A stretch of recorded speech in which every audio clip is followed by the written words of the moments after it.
Hey guys, my name's Khadroth, and today I'm going to be talking to you about mysterious Ranmaru X.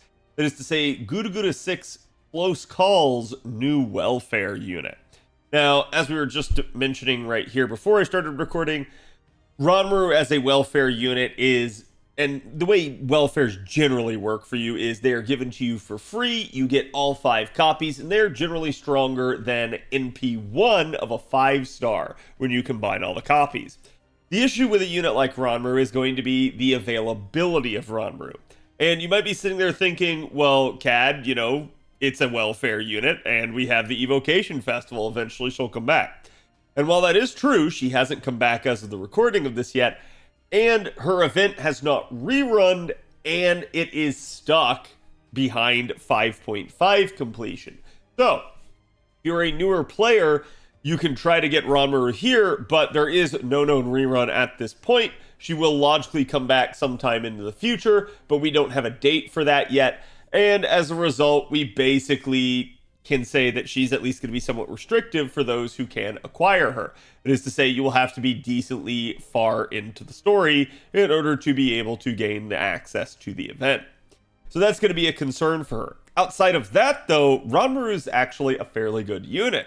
However, we are going to draw some comparisons to some of her contemporaries, some of her competition, as well as even another welfare unit. And we're going to talk about that as we go through.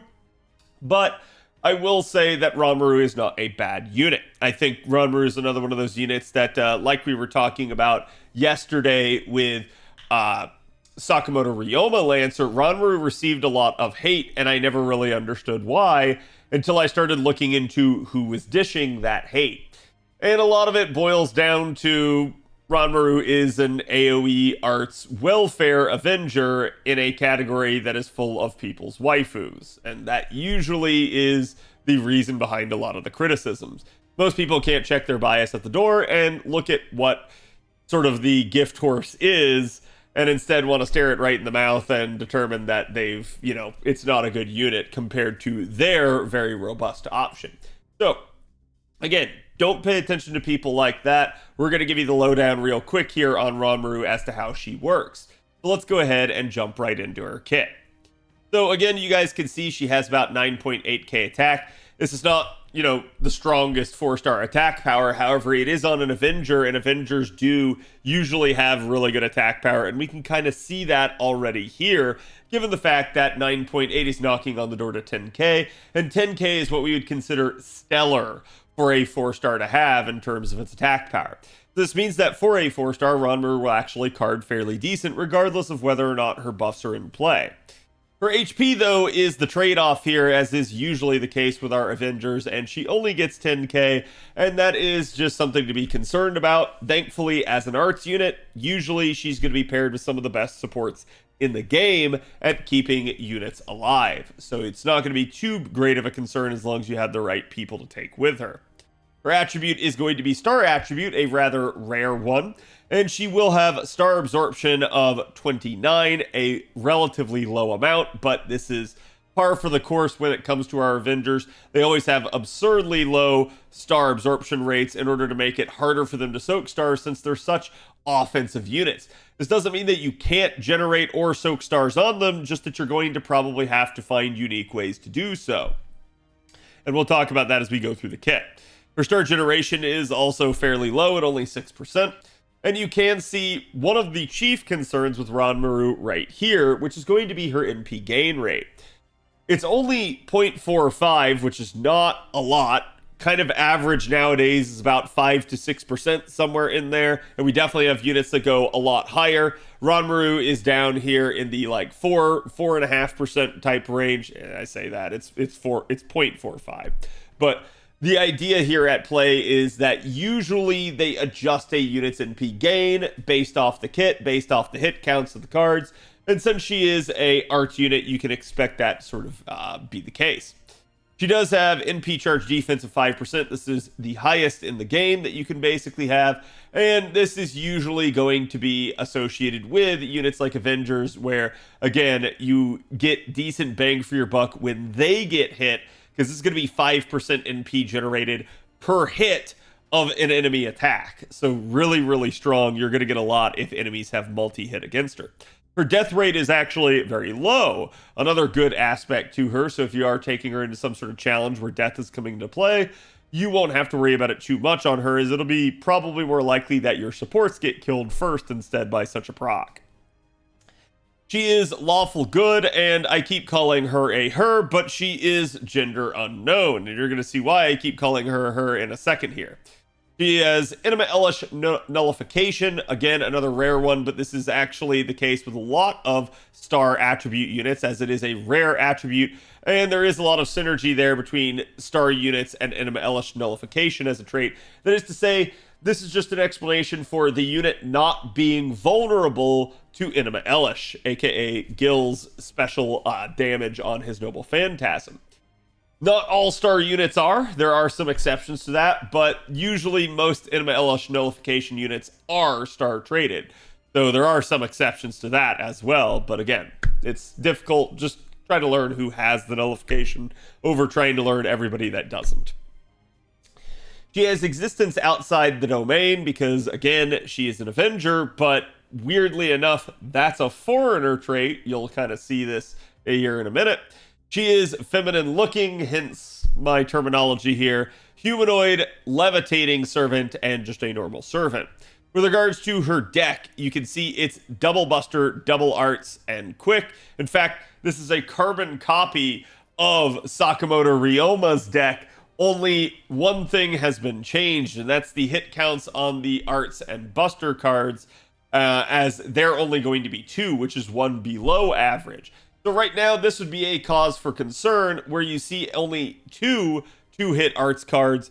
And again, at that 0.45 NP gain rate, we're sitting here thinking, whoa, that's kind of low. But we will rectify that somewhat. Again, though, that is something to be concerned with. And again, as an AoE arts unit, we can at least form a triple arts chain with our NP for a triple arts brave chain for even more Noble Phantasm generated and even more damage done on the chain. Obviously, you still have the 2 buster cards there to help you set up, but it is an interesting thing nonetheless. Starting off with the first skill here, you can see that Ronmaru has a targetable critical star absorption skill that gives 5,000 absorption. Now, I do want to call attention to this. This is a extremely high star absorption skill. It is so high that, yes, it will offset even an Avenger's cruddy star absorption rate. The good news is this means this is no longer an issue. The other good news about this means that you could put this on anyone else, including other Avengers and even Berserkers, to help them gain stars. So the fact that this is such a strong star absorption skill means it's just going to be even stronger on units that don't have cruddy star absorption for making them soak every star. So it's a really, really powerful targetable ability, but logically, with her being an arts unit and a looper, you're probably going to want to put it on her. It's going to then increase their critical damage for 1 turn, so again, a targetable 50% crit buff. So logically, you'd want to use that on your arts unit, but hey, you never know. Maybe there's another damage dealer in the party that you can try to focus this on. And then it's also going to cleanse their debuffs, another really useful tool in some sort of invincible comp or arts type challenge setup, where maybe you just need the ability to stop the enemy from messing up your comp. So having the ability to have a targetable cleanse, also really good. So the fact that this entire skill is targetable is awesome. And then it still gets even better because it's on a 4-turn cooldown, which means it's got a lot of sort of uptime in a battle because you're just going to keep getting back to it over and over again, assuming we're not in some sort of 3-turn cadence where we're just farming. Her second skill here is going to be a 40% chance to charm all enemies for 1 turn. This is unfortunate because it's such a low chance that you cannot rely on it. In fact, it will happen less than half the time to each enemy, and that's assuming no magic resistance at play. So don't rely on it, but if it happens, it happens. Obviously, this could clutch, maybe in some sort of Servant Gauntlet type challenge quest. Ranmaru maybe ends up charming 1 or 2 of the enemies, and that works out for you because of that. She's also going to reduce their defense for 3 turns by up to 20%, so she does get a little bit of a steroid here. The only problem with this is it's defense down, so it's not going to be carried between waves for you. It will obviously stick on enemies for multiple turns, but unless you're going up against the same set of enemies, that would be a concern in a farming setup. And then from there, it is a critical star bomb of 10 stars. Again, this is the amount of an MLB fragment of 2030, but it is not per turn like some of the other stars per turn skills that we've seen. It is just a star bomb of 10 stars. The good news is you can pretty much rest assured that they will go to whoever you want them to thanks to this first skill. So this one is still really nice. What is astounding to me is that they end up putting it on a 6-turn cooldown, but logically they didn't want it to be something that you could just sit there and spam and try to potentially charm lock people. So it is what it is. Her third skill here increases her own arts performance for 3 turns by 30%. So there's her actual steroid. But remember, you could combine this with the defense down for even more firepower. And then a 20% charge to her own NP. You're really going to want to max the skill because not only is this going to be the uptime on your 3-turn duration arts buff, but it is going to get you that flat charge increment that you're going to want to pop turn 1. And then again, even more stars for a star bomb right here, all on a 6-turn cooldown. So now you've got 20 stars that Ronmaru can pop individually or again all at once. Totally up to you to determine how to make that work. But that does make her have a pretty adaptable kit. Her passive skills, she does obviously get a C rank Avenger passive here for NP generation whenever she takes an attack, being increased by 6%. And then the downside is that this reduces the party's debuff resistance by 6% except herself. The interesting part about this is with certain units like, say, Karen, that get extra damage off of being debuffed, this can actually function as a proc. And since it says including sub-members, this means that you can throw a unit like Ronmaru in your backline, and it would also still trigger the debuff effect on Karen. So it's a little bit of an interesting tidbit there, but something you should always make note of with regards to your Avengers. She gets Oblivion Correction E, our weakest form, for only 2% extra crit damage. Ranmaru X, which is additional arts performance of 3%, definitely going to help her. And basically 3% gauge per turn. This is included in the refund numbers that we'll be going over here in a minute. And then Existence Outside the Domain D, which is normally a foreigner passive for 2 additional crit stars every single turn, as well as debuff resistance being increased by 4%. She gets Magic Resistance C here to stack on to that even more, bringing her up to a total of 19% debuff resistance. Not too shabby, all things considered. And then Affection of the Demon King EX, which makes her burn immune. This is actually low-key a really nice thing to have, as there are definitely some very burn-centric fights that if you manage to have Ronmaru, you can just take and completely ignore that aspect of the fight on her at least. So you might have to worry about it on your supports, but with regards to her, you wouldn't have to worry about it at all. So really, really nice if you ever have a burn-centric fight to use Ronmaru on it.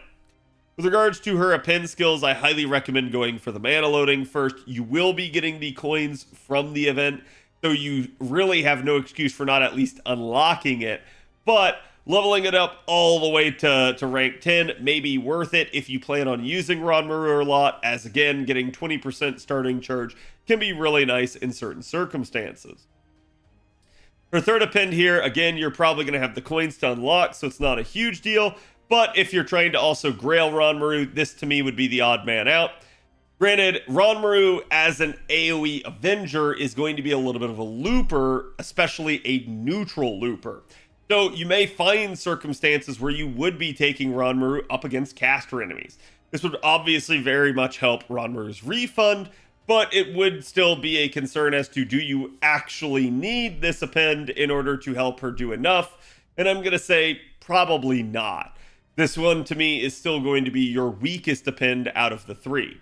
And then your first one here is going to be the extra attack finesse improvement, which improves not only damage, but also NP generation and star generation of your extra attack.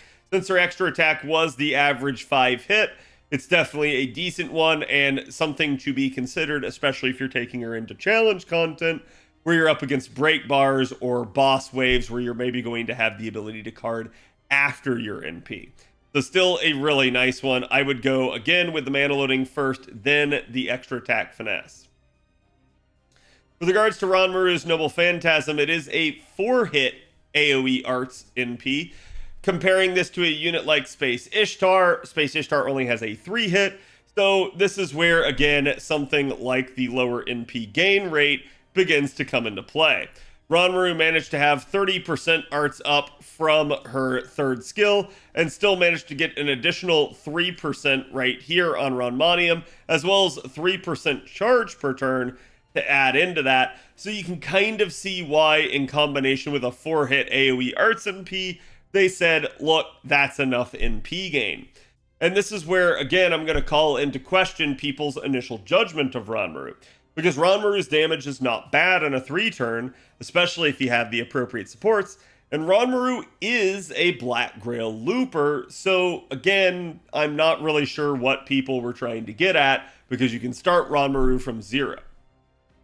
Now, Ranmaru is going to deal damage that ignores defense buffs to all enemies, which is really, really nice, as this does mean that you're not going to be reducing Ranmaru's capability to deal damage unless you debuff her herself.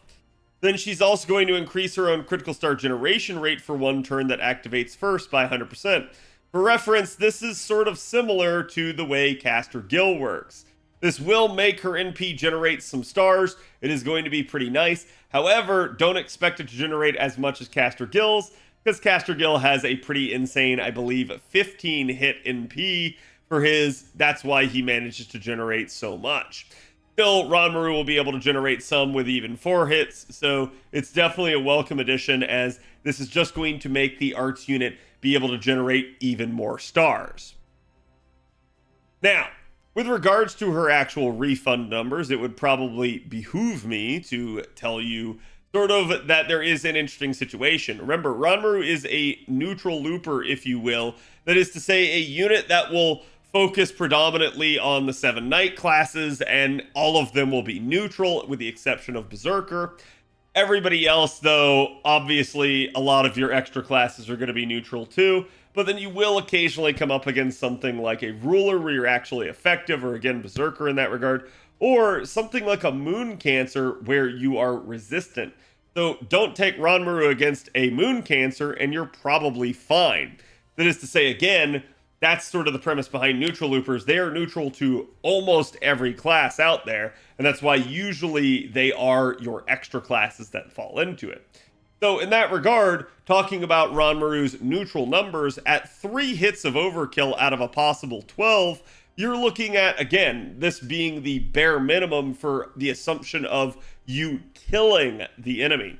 If you manage that, you're looking at about 71% NP refund in a double Castoria setup. So again, not too bad right there. You start thinking about that whole solve for 300 thing that I've talked about quite a bit, and that is basically 70% charge on turns 2 and turns 3. So you could manage to start out Ranmaru with just 100% charge right there from the Castorias. Ranmaru also has 20% charge herself, kind of leaving you only an additional 10% here on turn 2, and then 30% here on turn 3 to solve for. This is easily doable with units like Waver, units like, again, Reigns or something like that. But obviously, and, again, Oberon as well. But obviously, units like, say, a Koyanskaya or a Scotty, if you were trying to plug them in as a 3rd support, not going to work because of the block 50 charge and the inability to spread it out. So again, Ranmaru at least will have some sort of requirement for what a 3rd support should be in most scenarios, but it's not too bad. And this is not even considering something like mana loading, where you could maybe potentially shift an extra 20% or something like that to another wave. So if you do manage to have it maxed out, that could free you up in terms of your capabilities. Now, from there, I'm going to say it can get worse. And that is where I think there is a fair criticism. That is to say, against assassins, you're looking at more something like about 64%. That's going to make things a little bit more dicey. As again, if you start thinking about that sort of same solve for 300 there, you'd be looking at missing somewhere around 40% on waves 2 and waves 3.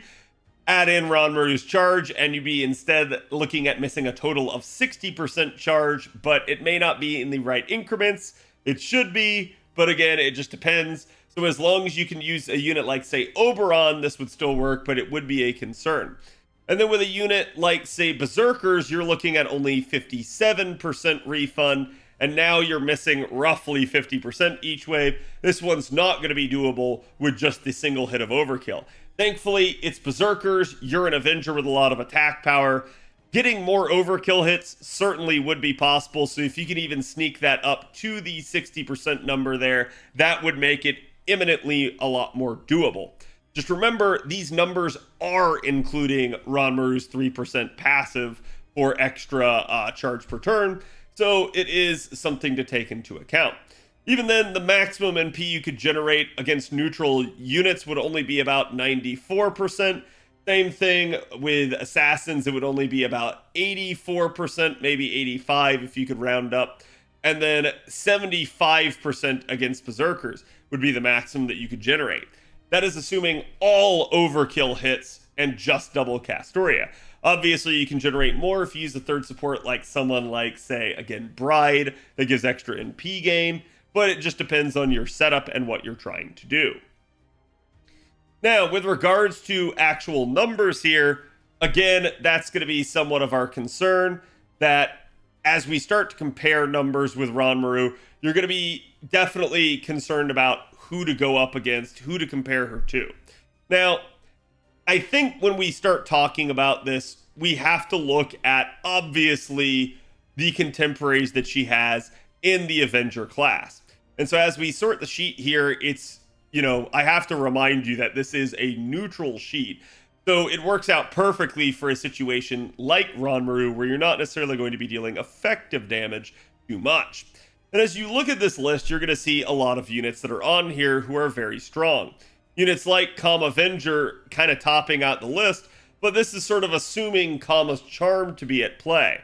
Again, this doesn't consider external support buffs or craft essences, but it does consider a unit's own skills that they may or may not have every turn.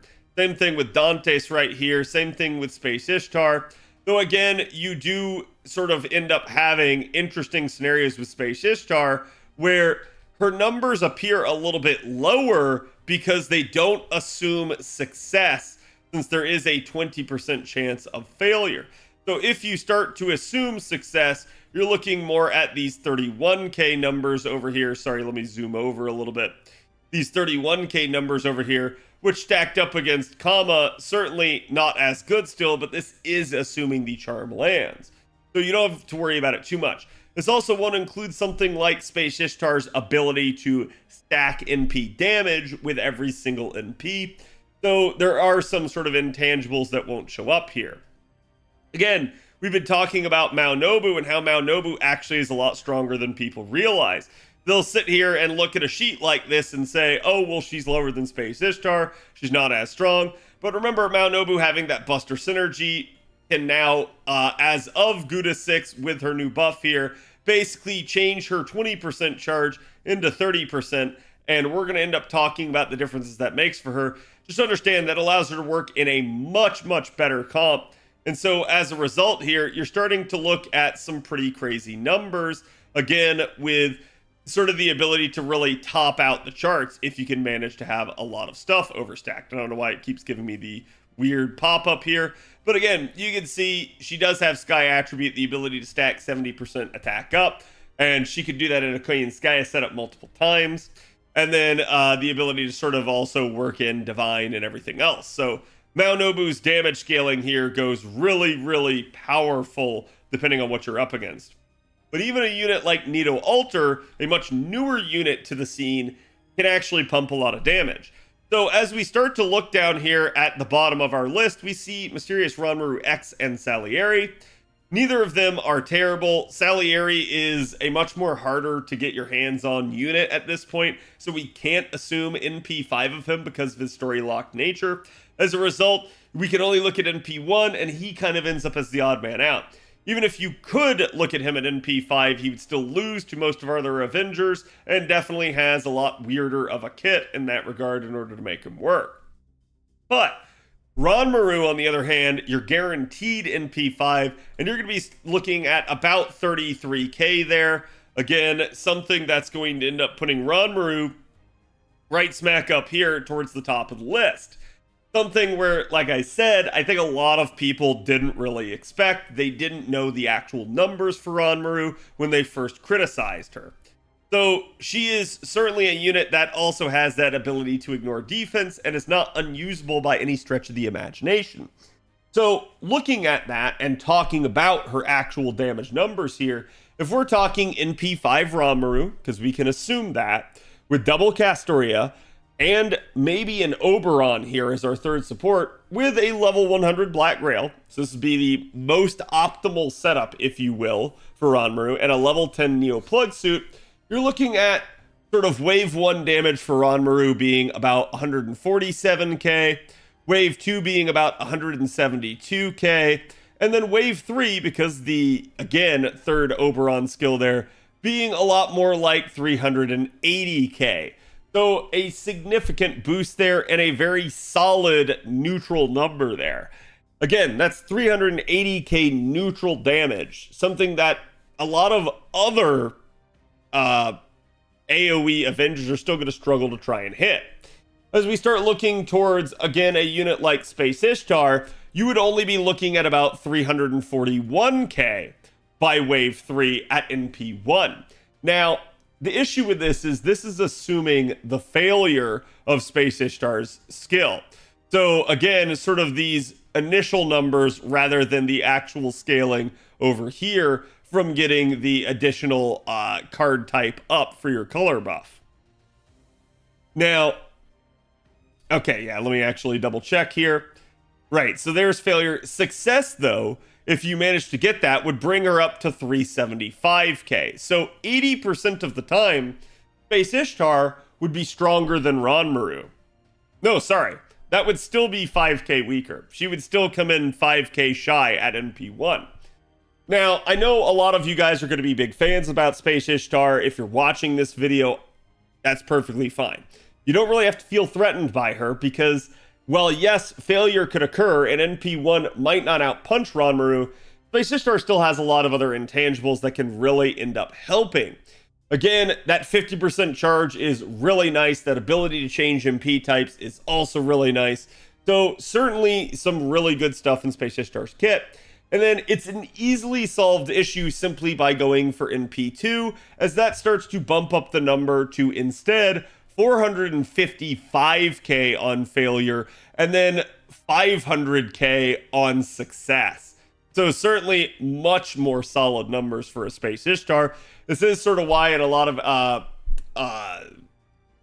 advice that we give people on neutral loopers, we begin to recommend NP2, as some of the higher level nodes have gotten to be a lot more robust in their health values. Getting NP2 of a neutral looper can be a good thing. But still, Ronmaru is going to be a unit that can Black Grail loop and basically be able to start from 0 and be able to pop off. So you shouldn't overlook that. Summer Kama, in comparison, you'd be looking at 278k without the charm on wave 3. With the charm, you'd be looking at 417k. So a little bit better than Space Ishtar. Again, these are just MP1 numbers, so if you have a unit like Summer Kama and you're sure you can land the charm, you're in a much better situation. If you don't land the charm, though, you're in a much worse situation, so it really just depends on what you're going for. But even a unit like Nito Alter can come in on wave 3 at 277k, and if you do manage to have a unit if you do manage to have a scenario that is man-traded, that where she would be effective, you can manage to get it up all the way to 415k. So in niche, Nino Avenger would be stronger than Ronmaru. But again, remember, Ronmaru's welfare. You're all getting her for free. So this can be a decent thing to tide you over until you get one of these other units or until you make that other unit more robust. That's the thing to keep in mind with regards to a welfare unit like this. So again, it's up to you to determine how you want to handle Ronmaru. As for what craft essences you guys can start with, I actually didn't load any up for you guys real quick here, but I could easily talk about them. Black Grail would be a great choice. Obviously, you're going to get a lot of damage there. Mud Rain wouldn't be as good. While it is a sort of overcharged version of Black Grail, you don't really need that overcharge on Ronmaru since it's only the star generation. Being able to use a craft essence as well, like Ocean Flyer, is going to let you handle odd set waves. Though Ronmaru can start out and handle a 3-2x type of node. So again, 3 enemies in the front wave, 2 enemies in the second wave, and any number of enemies in the third wave, and still start from 0. So she can, it doesn't have to be a 3-3 type of node in order for Ronmaru to work. But obviously you are going to want at least a decent chunk of enemies. But again, if you do manage to have something like a 50% charge sheet, like say Ocean Flyer or Holy Night Supper or Heavenly Demon Princess, any of those could work for you as a 50% charge sheet, and they would allow you to start out and be able to handle a 2-2 type of node, or maybe even less. So yes, there might be times where you would want to do it. Maybe try to have overflow charge from Castorias and work on a Ronmaru NP as well as another damage dealer's NP. There's any number of reasons to start out with more charge. But I wouldn't necessarily recommend something like, say, Kaleidoscope or something. She really doesn't need it unless you're trying to make do with, say, something like just double Castoria and maybe like a fragment of 2004 Mystic Code. So that is obviously an option, but those are going to be sort of where you're going to go to. Again, look towards the most powerful arts and NP damage Cs you can find with 0 charge, and then look towards some decent 50% charge options, and that should be good for you. Again, let me know what you guys think about Ronmaru. Will you be relying on her services, or will you instead be preferring a unit like Space Ishtar, Summer Kama, Nito Avenger, or again, even someone like Mao Nobu, who's just now getting a buff? I'll be curious to hear you guys' thoughts on her. Let me know in the comments below, and I will see you guys for the next one.